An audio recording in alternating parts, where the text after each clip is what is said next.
यदि मोदी के नारे सच्चे होते ना तो यशोदा बहन को भी बच्चे होते। उसके नारे सारे झूठे हैं।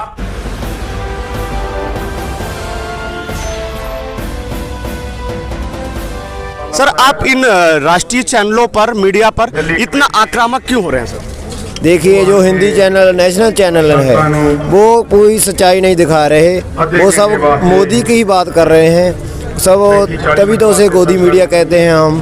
वो जो भी कोई बात करते हैं सब मोदी के पक्ष की करते हैं, किसानों के पक्ष की नहीं कर रहे। किसान हैं जो असली किसान है वो तो यहाँ बैठे हैं। मोदी जी ने कुछ देर पहले कच्छ में मीटिंग की थी। लेकिन सर, अगर मीडिया नहीं होगी तो आप लोगों की बात सरकार तक कैसे पहुँचेगी? बहुत बड़ा माध्यम है ना मीडिया। मीडिया तो सब बिक चुका है। अंडानी अंबानी का जो सभी चैनल है, एक रिपब्लिक भारत है, उसको ऐड करना भूल गए हम थोड़ा सा। वो तो सबसे ज़्यादा, क्योंकि बीजेपी जो लीडर हैं भाजपा के, वो उनका चैनल है। वो सभी बात बीजेपी की पक्की बात करते हैं, किसी की असल सच्चाई नहीं दिखा रहे। जो जहाँ किसान बैठे हैं सब असली किसान हैं। मोदी जी ने कच्छ में मीटिंग की थी, उसमें गुजरात के कुछ किसान दिखाए। उस किसानों के बीच में से एक आदमी जो पगड़ी पहना बीजेपी का मेंबर है, वो जगराज सिंह है। फेसबुक में आप सर्च कर सकते हैं जगराज सिंह बीजेपी, तो उसकी आईडी सामने आएगी। वो बीजेपी का ही आदमी है। मुख्य प्रधानमंत्री जी ने उसको सामने बिठाकर कह दिया बीजेपी किसानों की मीटिंग है।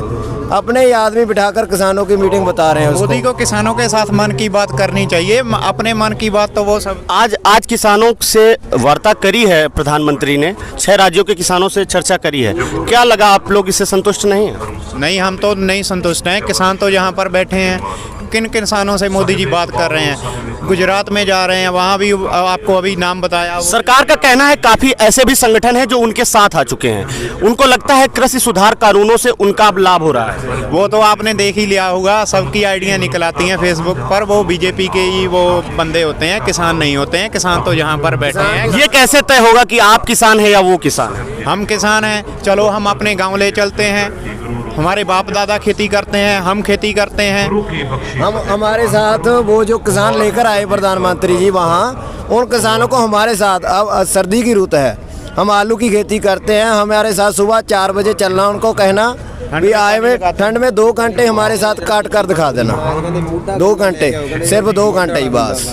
खेती मंत्री को इतना नहीं पता होगा फसलों के बारे में। जो पूछना चाहता है हमसे पूछ ले, किसी चैनल पर लाइव डिबेट रख ले फसलों के बारे में, उसको कहे नरेंद्र सिंह। तो आप देख सकते हैं यहाँ पर कृषि मंत्री को डायरेक्ट चैलेंज किया जा रहा है। हमारे साथ कुछ बुजुर्ग किसान भी मौजूद हैं यहाँ पर। सर, हम देख रहे हैं कि हरियाणा पंजाब से लोग लगातार बढ़ते चले जा रहे हैं। 5 से 6 किलोमीटर लंबी ये आपकी चैन है जो टूटने का नाम नहीं ले रही है। आज हमने खुद जाकर देखा, कम से कम 7 किलोमीटर लंबे ट्रैक्टरों की लाइन है। लेकिन कहीं ना कहीं दूसरे राज्यों में इसका प्रभाव नहीं दिख रहा है। मुख्य वजह किसे मानते हैं आप? मुख्य वजह यही है जी, जो दूसरे राज्यों के किसान हैं वहाँ पर एमएसपी नहीं है, पहले से एमएसपी नहीं है। जब उनके पास एमएसपी नहीं, उनको तो एमएसपी के बारे में पता भी नहीं। अगर आप साथ में बिहार स्टेट ही देख लो, बिहार स्टेट में जिनके पास 20 एकड़ ज़मीन है, 10 एकड़ ज़मीन है, 50 एकड़ ज़मीन है, वो लोग पंजाब हरियाणा में आकर दिहाड़ी करते हैं। और उनकी जो फसल है, जो एमपीएस पर अभी झोने की फसल है जो सेल हुई है, वो तकरीबन 1888 रुपये में सरकारी रेट पर बिकी है। तीनों स्टेटों में, राजस्थान में बिकी है। उनसे 1000 रुपये, 900 रुपये में व्यापारी खरीद कर उसको ले जाकर पंजाब में सेल कर रहा है। तो वो जो किसान का मुनाफा है, किसान को मिलना चाहिए, वो साथ जो व्यापारी है वो उठा रहे हैं। और ये मोदी ने, एक बात मैं आपको स्पेशल कहना चाहता हूँ, भी अच्छा किया है। जितना उसने अड़ियल रवैया अपनाया है ना, उसने सारे देश को जगा दिया है। जो किसान सोए पड़े थे वो भी अब उठ खड़े हैं। क्योंकि मोदी साहब को ऐसे सोचना चाहिए, आप अपनी पे कितनी लेते हो? जो इंडिया को चलाने वाला मुलाजिम है उसकी कितनी सैलरी है? जे अगर उसको पिछले 50 सालों में कैलकुलेट किया जाए तो जिम्मेदार की जो जेंट्स है उसमें 20% की वृद्धि हुई है। लेकिन जो एम्प्लॉई की सैलरी है 220 से 300 गुना बढ़ गई है। और अगर पार्लियामेंट के जो पॉलिटिशियन की हम बात करें तो ये तो इनका कोई पे कमीशन नहीं है, जब चाहे उसको डबल कर लेते हैं। तो किसान, एक मिनट, किसान हमारे देश का नागरिक नहीं है, उसको नहीं मिलना चाहिए। उसको 20% जो 50 साल में इंक्रीज हुआ है वो भी वो खो रहे हैं, उसके थाल से रोटी खो रहे हैं।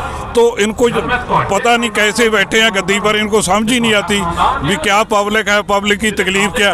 अभी आप बोल रहे थे, आपने देखा कितनी दूर तक लाइन लगी हुई है। मोदी जी को ये मालूम नहीं भी हमारे देश का किसान है, वो इतने मजबूरी में आकर यहाँ पर बैठा है। और मोदी जी दिल्ली छोड़कर कभी कहीं पर जाते हैं, कभी कहीं पर जाते हैं।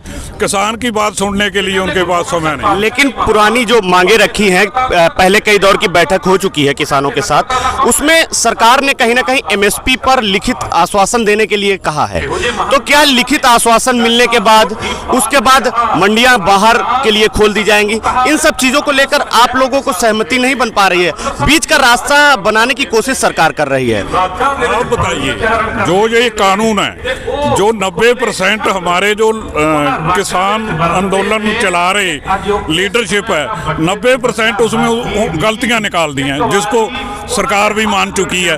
अगर कोई गाड़ी 90% खराब है, उसके टाकियां लगी हुई है, टायर फटा हुआ है, इंजन की पाइपें लीक कर रही हैं, तो आप कहते उसी को चलाओ, उसको रद्द कर नई क्यों नहीं लगा सकते? वो लाओ, जो गाड़ी नई लाओ, पुरानी के पंचर क्यों लगा रहे हो आप? किसानों के हक की बात लानी चाहिए, किसानों के हक की बात होनी चाहिए। मोदी जी कारपोरेटरों के हक की बात कर रहे हैं। मैं किसान का बेटा नहीं हूँ, मैं लुधियाना पंजाब से आया हूँ। उन्होंने इतना बढ़िया आपको इस बात का जवाब दिया। एक गाड़ी सरकार लेके आई है, उसके शीशे टूटे हुए हैं, पाइपें लीक हैं, चलती है नहीं है, वो सब कुछ चेंज करने को तो राजी हो रहा है, पर हमको पुरानी गाड़ी हमको रहने दे भैया, हमको तुम्हारे नए सपने नहीं चाहिए। यदि मोदी के नारे सच्चे होते ना तो यशोदा बहन को भी बच्चे होते। उसके नारे सारे झूठे हैं, हम उसके बहकावे में नहीं आने वाले हैं, बिल्कुल नहीं आएंगे। मोदी जी को गर्मियों में कहें बात कर रहे हो, एमएसपी कितने प्रतिशत किसानों को मिलती है आज की डेट में, आप बता दीजिए। 6% लोगों को लगभग मिलती है, लेकिन पंजाब है भी होती है तो उसका बेनिफिट कितने परसेंट? 6% किसानों को मिला, 94% फिर वहीं का वही रोड पे है।